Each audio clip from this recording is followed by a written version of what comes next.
शिवशंकर, भोलेनाथ, ओगड़दानी, त्रिकालदर्शी, कैलाशी, अविनाशी, भगवान शिव, जिनकी पुनित पावन शिव महापुराण की कथा, मां गंगा का पावन तट,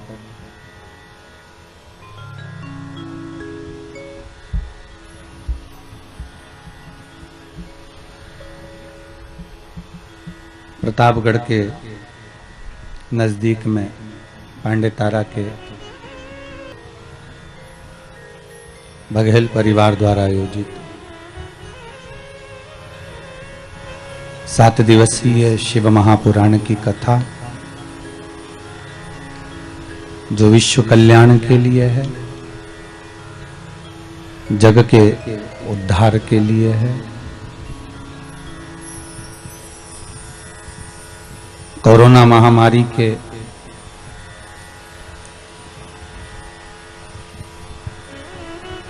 इस वायरस से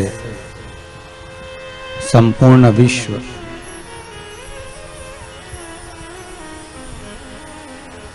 आज लड़ रहा है।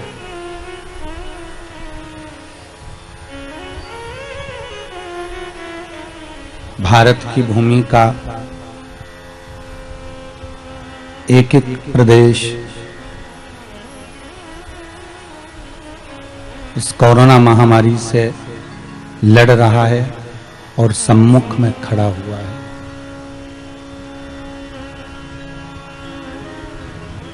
हर एक के हृदय में, मन में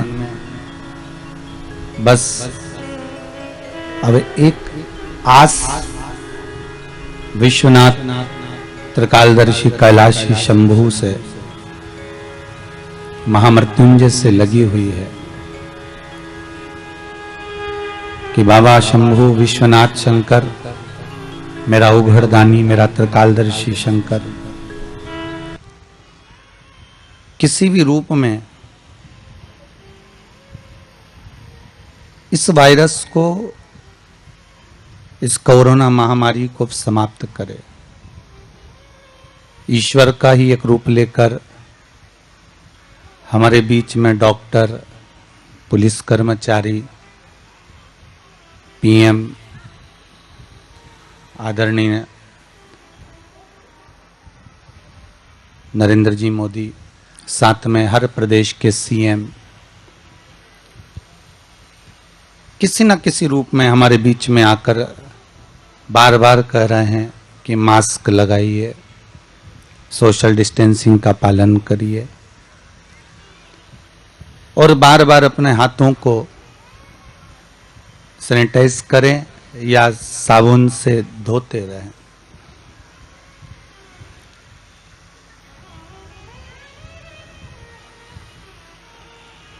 नूतन वर्ष में,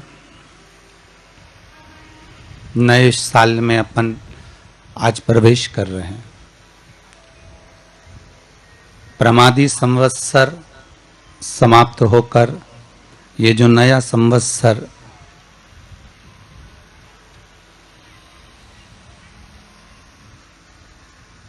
जो चालू हुआ है, इसका नाम है आनंद संवत्सर।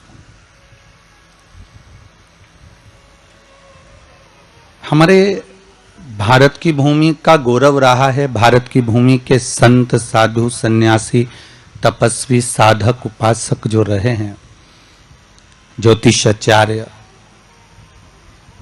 ब्राह्मण जन जो रहे, उन्होंने जो एक नियम बनाया, संवत का जो नाम बनाया, जैसे पहले प्रमादी चल रहा था तो प्रमाद में लोग लगे ही रहे।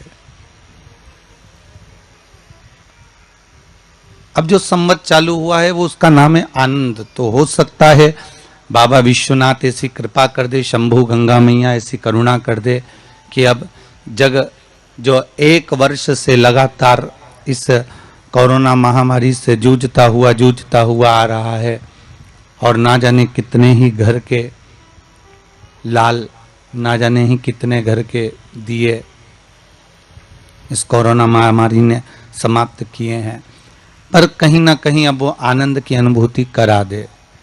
अब मेरा शंकर, अब मेरा शंभु, अब मेरा त्रिकालदर्शी कैलाशी अविनाशी शिव किसी ना किसी रूप में एक आशा का, विश्वास का, एक आनंद का, जो आनंद संवत्सर है उसका एक दीप लगा दे, जिससे ये संपूर्ण ब्रह्मांड, संपूर्ण विश्व, भारत की भूमि ही नहीं, मेरी भारत माता तो है ही, पर संपूर्ण विश्व इस कोरोना महामारी से थोड़ा सा बचे। आप भी एक बार दोनों हाथ उठाकर इस नए संवत्सर का स्वागत करते हुए हर हर महादेव, हर हर महादेव, हर हर महादेव।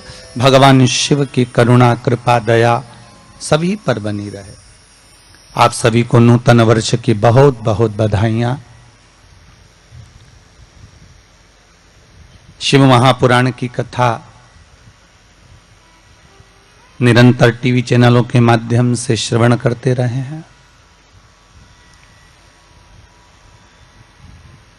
शंकर को रिझाने का कोई बहुत विशालतम कोई प्रयोग नहीं है। शंकर को रिझाने के लिए कहीं कैलाश पर्वत पर जाकर नहीं बैठना हमको।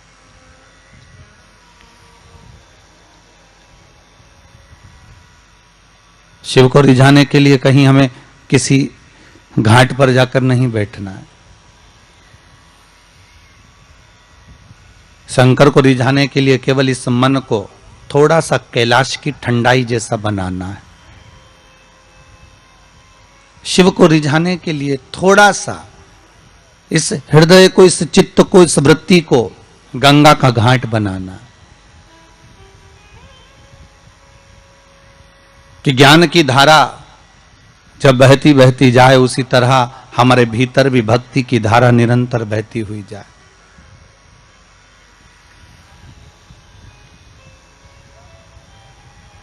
हम भी इस मन को, चित्त को, वृत्ति को कहीं ना कहीं भगवान का कैलाश बना लें। हमें कैलाश जाने की जरूरत नहीं है। जब ये दिल, जब ये मन, जब ये वृत्ति, जब ये चित्त स्वयं कैलाश बन जाएगा, स्वयं गंगा का घाट बन जाएगा, तो शंकर जी के दरवाजे पर हमें नहीं जाना, मेरा भोलेनाथ खुद ही आपके हृदय में आकर बैठ जाएगा। फिर हमें जाने की जरूरत नहीं पड़ेगी। अपने हृदय को हम स्वयं कैलाश बना ले। हमारे हृदय को 7 दिन अगर ये बगल परिवार में कथा चल रही है, 7 दिन अगर ये गंगा के घाट पर कथा चल रही है, 7 दिन अगर इस पांडतारा में कथा चल रही है, 7 दिन ये प्रतापगढ़ के नजदीक में जो शिव महापुराण का पावन चरित्र रानीगंज क्षेत्र में चल रहा है, तो इसका एक सुख आपके जीवन में होना चाहिए कि आप ये नूतन वर्ष में, ये नए वर्ष में जो एक आनंद की अनुभूति करने के लिए, इस संसार सागर से उबरने के लिए हम भगवान की कथा को अपने हृदय में, अपनी चित्तवृत्ति में, अपने मन में उतार लें।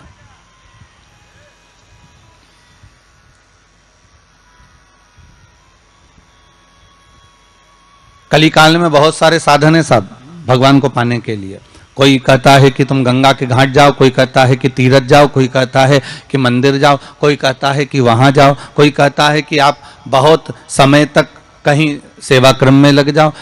कली काल में बहुत सारे साधन बता दिए कि आप साधना भी कर सकते हो, आप तप भी कर सकते हो, आप घंटों तक नेत्र बंद कर कर भगवान को रिझा भी सकते हो। साधन बहुत बना दिए। पर शिव महापुराण कहते हैं, रामचरितमानस में तुलसीदास जी ने लिखा कि कलयुग केवल नाम आधारा।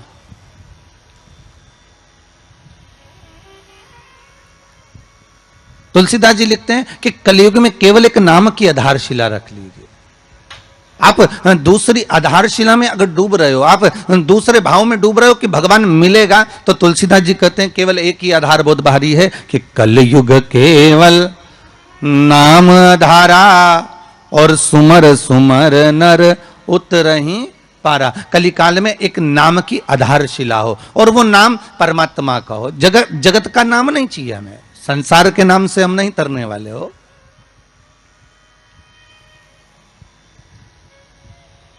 एक भगवान का नाम, एक राम नाम, एक कृष्ण नाम, एक शिव नाम, एक जगत जननी जगदम्बा का नाम, एक आद्य शक्ति का नाम अपने भीतर में हो।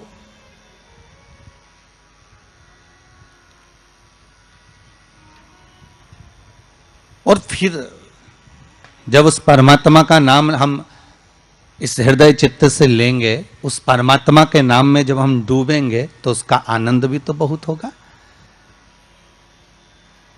उसका एक लक्ष्य तत्व भी तो बहुत होगा।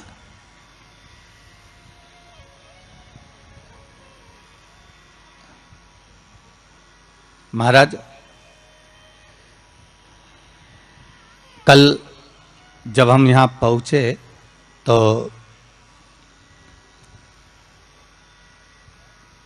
नीचे किसी से मिलना हुआ, जब ऊपर ठहरे उसके बाद नीचे हम जब आए जाने के लिए कहीं, तो हमने पूछा कथा हो रही है आपके यहाँ?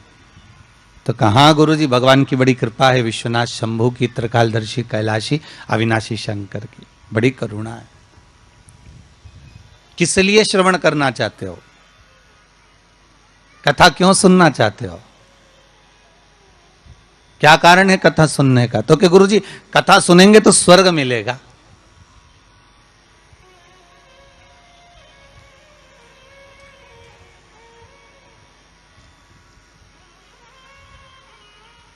पहले भी कथा में कहा, आज फिर कहते हैं, आप स्वर्ग जाएंगे ना जाएंगे इसका कोई गारंटी नहीं है।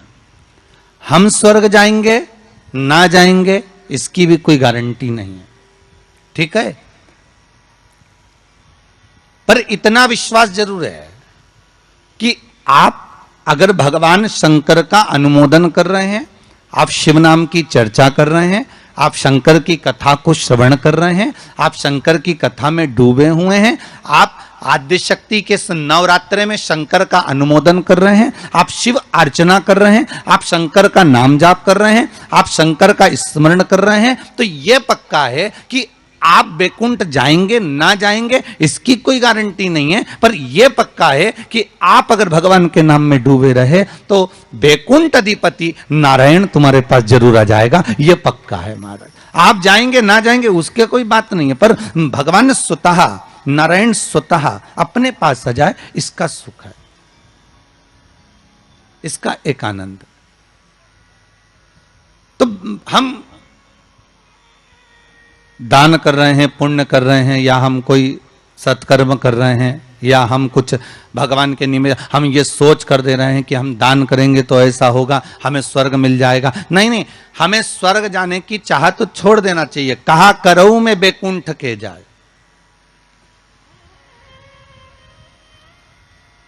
मैं बैकुंठ जाकर करूंगा क्या?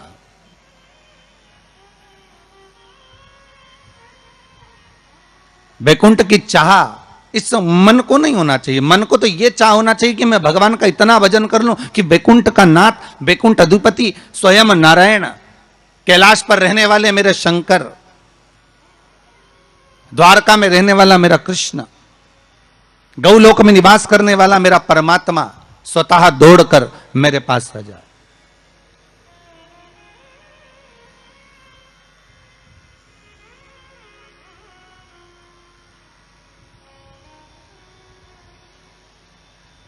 और उस परमात्मा को पाने के लिए महाराज केवल एक नाम का था। तो बैकुंठ आप जाएं या हम जाएं इसका कोई पक्का भरोसा या विश्वास नहीं, कोई ने लिख के भी नहीं दिया तुमको। और जो गए उनसे पूछ भी नहीं सकते कि तुम बैकुंठ में हो कि और कहीं हो, कि किसी ने फोन लगाया था गए हुए व्यक्ति को कि तुम कहाँ बैकुंठ में बैठे हो कि कहाँ हो, तो कोई बताने वाला भी नहीं है कि बैकुंठ गया कि नहीं गया, ये कुछ बोल भी नहीं सकते। पर एक बात और है महाराज, एक बात और अग्नि पुराण में कहा है कि किसी के प्राण छूटने के बाद अगर दुनिया के लोग जब उसको लेकर जा रहे हो, दुनिया के लोग उसको लेकर जाते समय दुनिया के लोग अगर बात कर रहे हो कि हाँ बहुत अच्छा था साहब, भगवत भजन में डूबने वाला था, स्मरण करने वाला था, दान करने वाला था, पुण्य करने वाला था, सत्कर्म करने वाला था, भगवान की भक्ति में डूबने वाला था, अच्छा व्यक्ति था, तो अग्नि पुराण कहती है ये मान लो कि वो जीव ने बैकुंठ का भाग ग्रहण कर लिया, वो बैकुंठ चला गया। और अगर किसी के जाने के बाद लोग कह रहे हैं अरे हाउ रे भैया अच्छा हुआ मर गया, बहुत प्राण खाता था, बहुत तकलीफ देता था, बहुत कष्ट देता था, बहुत परेशान करता था, बहुत दुख देता था, तो समझो कि हाँ भैया वो फिर नरक ही गया होगा, क्योंकि वो दुनिया को भी कष्ट देता है, वो दुनिया को भी कष्ट प्रदान कर रहा होता है।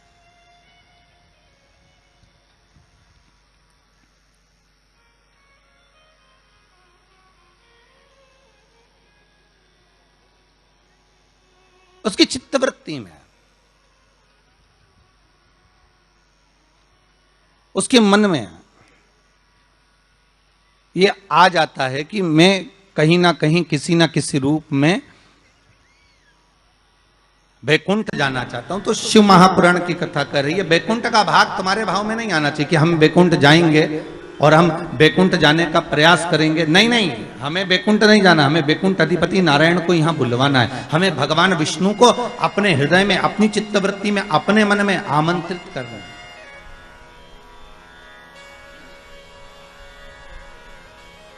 और जब भाव होगा महाराज, निर्मल जब भाव होगा, तो भगवान को मिलने में फिर देरी नहीं हो सकती।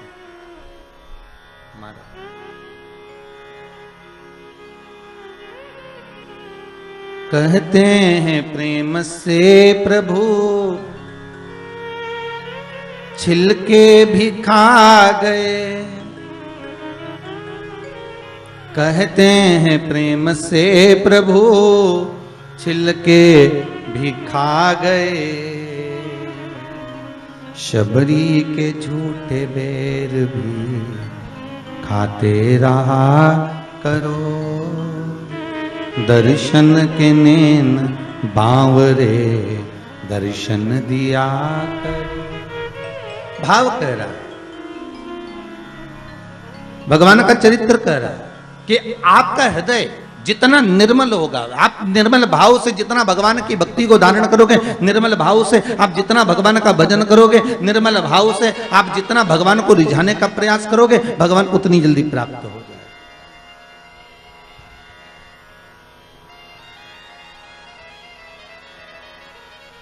उतनी जल्दी।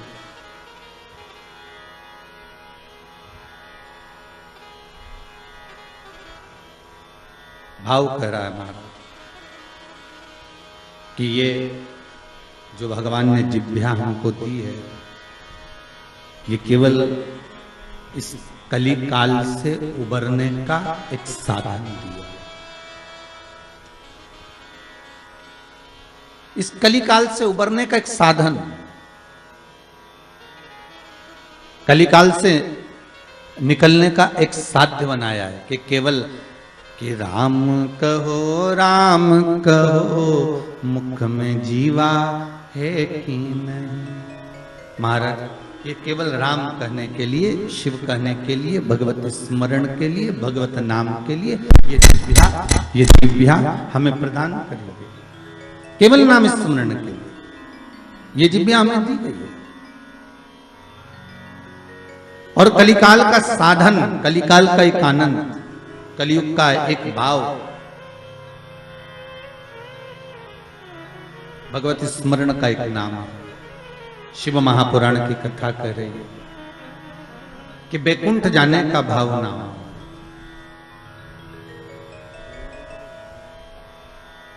भाव ये होना चाहिए कि बैकुंठ अधिपति हमारे पास आ जाए। तो 7 दिन की शिव महापुराण में अगर गंगा के घाट पर आप सुन रहे हैं इस पावन कथा का रसस्वादन बघेल परिवार द्वारा आप कर रहे हैं, तो आपके भीतर ये भाव प्रकट हो कि हमें भगवान मिले। और निवेदन एक जरूर करूंगा कि ये जो कथा हो रही है, इस कथा का आनंद आप जो आस्था टीवी चैनल के माध्यम से ले रहे हैं, आप सबसे निवेदन है इस कथा को आप उस भाव से सुनना कि मेरी गली में, मेरे मोहल्ले में, मेरे क्षेत्र में, मेरे परिवार में, मेरे उस संपूर्ण ब्रह्मांड में इस कथा को जैसे इस पूर्ण तरह से मैं श्रवण कर लूं तो ये कोरोना महामारी समाप्त हो जाए, ऐसी शंकर कृपा कर दे। बाबा से ऐसी विनती कर कर श्रवण कर। अभी तक कथा आपने जो सुनी ना वो आपके लिए सुनी है, पर मेरा निवेदन हृदय से है, दिल से है अभी तक जितनी कथा आपने सुनी ना टीवी चैनल के माध्यम से, या आपने कुबेरेश्वर धाम पर आकर सुनी हो, या रुद्राक्ष महोत्सव में सुनी हो, या यूट्यूब फेसबुक पर सुनी हो, वो आपने अपने लिए सुनी। पर ये कथा जो ये गंगा के घाट से चल रही है, ये जो कथा है, इस कथा को आप इस भाव से सुनना कि अब ये कोरोना महामारी समाप्त हो जाए और विश्व का कल्याण हो जाए, जगत का एक आनंद हो जाए और सबके हृदय से ये कोरोना महामारी का जो भय है वो समाप्त हो जाए। कथा अब उसके लिए सुनिए।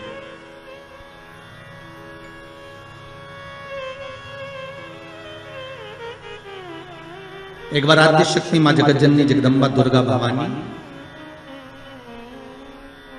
भगवान शंकर के पास जाती हैं और भगवान शिव से मां जगत जननी दुर्गा भवानी ने एक बात कही कि प्रभु सुनिए,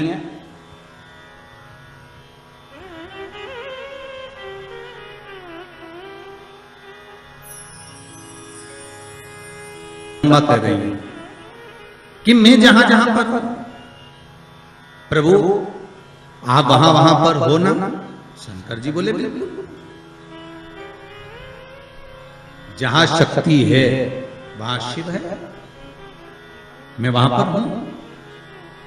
तो जगत जननी जगदम्बा के मुख से निकल गया प्रभु, फिर जहां पर शिव है वहां पर भी शक्ति है, जहां शंकर है वहां स्वयं आद्य शक्ति जगदम्बा पार्वती, मैं वहीं पर हूं जहां पर।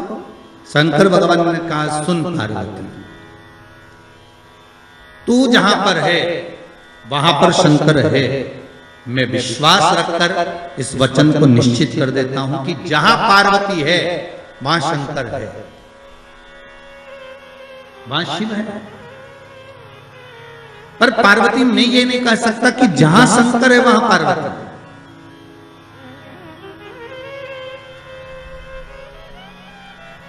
जहां पार्वती है वहां शिव है, ये पक्का है। जहां पार्वती है वहां शंकर है, ये निश्चित है, ये पक्का है। पर जहां शंकर स्वतः है, जहां शिव है,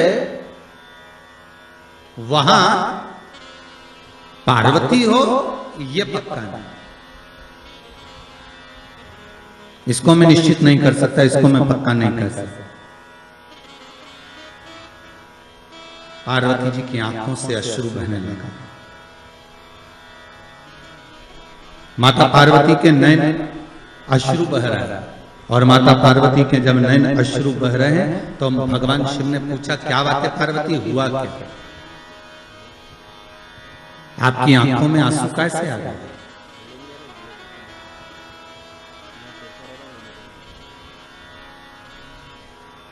ये अश्रु क्यों आ रहा है, किस लिए?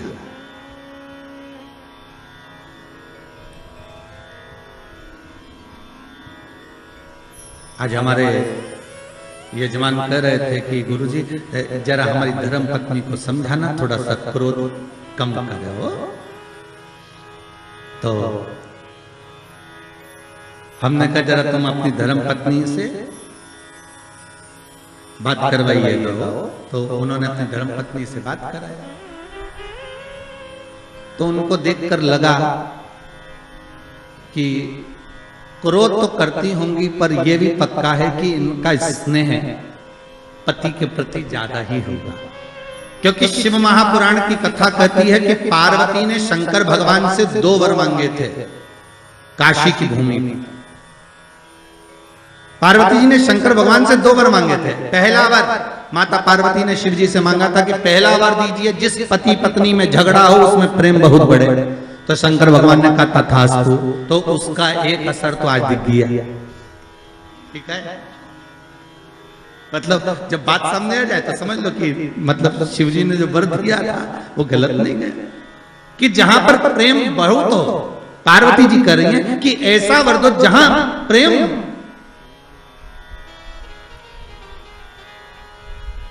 जहां झगड़ा होगा वहां प्रेम जरूर होगा। तो वहां प्रेम बना हुआ है, वहां इसने बना हुआ है।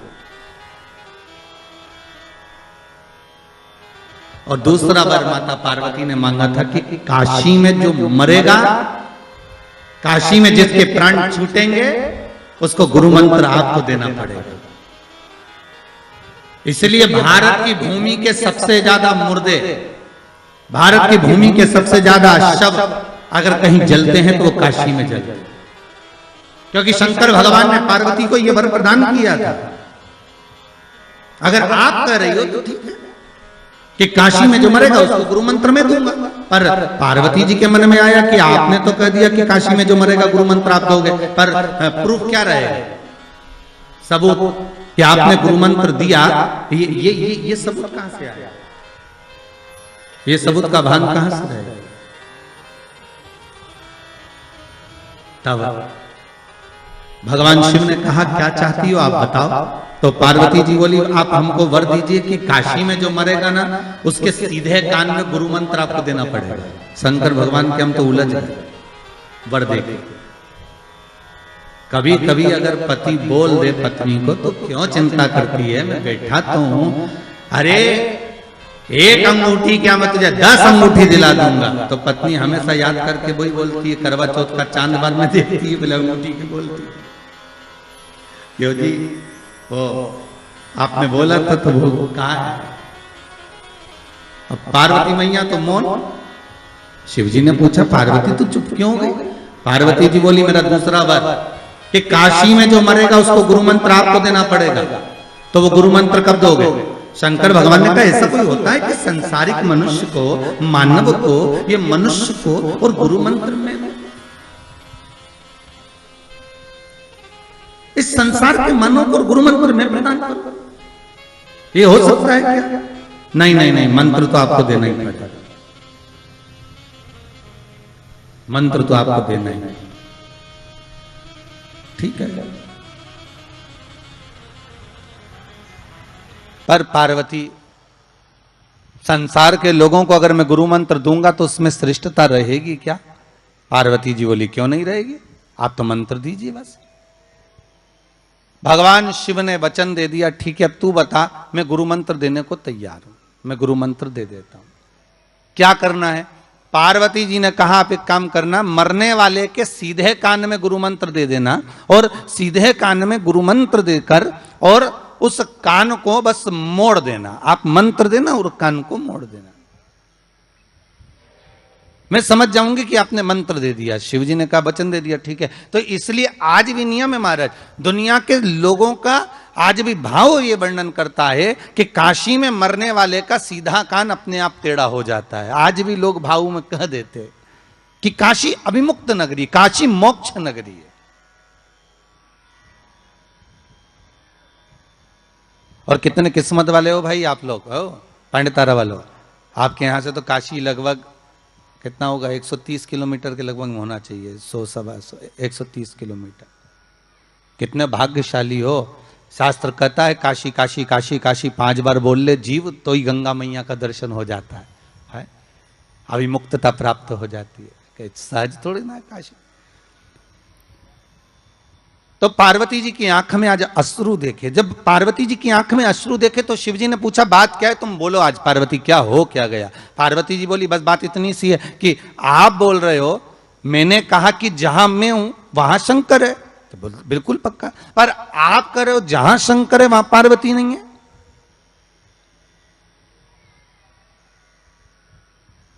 जहां शिव है वहां पार्वती नहीं है। आखिर क्यों, किस लिए।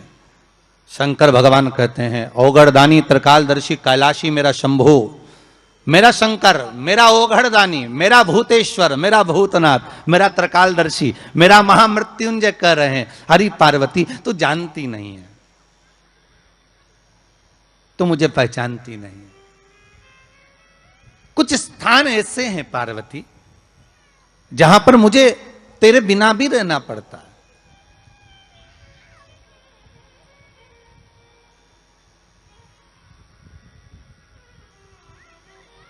पार्वती जी ने हाथ जोड़कर निवेदन करा, प्रभु कोई एक स्थान ऐसा बता दो जहां शंकर हो और शंकर के साथ आद्य शक्ति पार्वती भी हो। जैसे आप कह रहे हो कि जहां पार्वती रहेगी वहां शिव रहेगा, पर जहां शिव है वहां पार्वती हो तो कुछ एक स्थान ऐसा बताओ।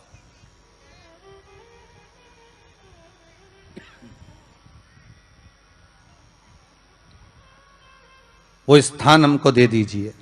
शंकर भगवान ने कहा वो स्थान है कुंभ, कलश। कौन सा स्थान? जम के बोलिए। कलश। कलश देखा है आप लोगों ने? कुंभ कलश।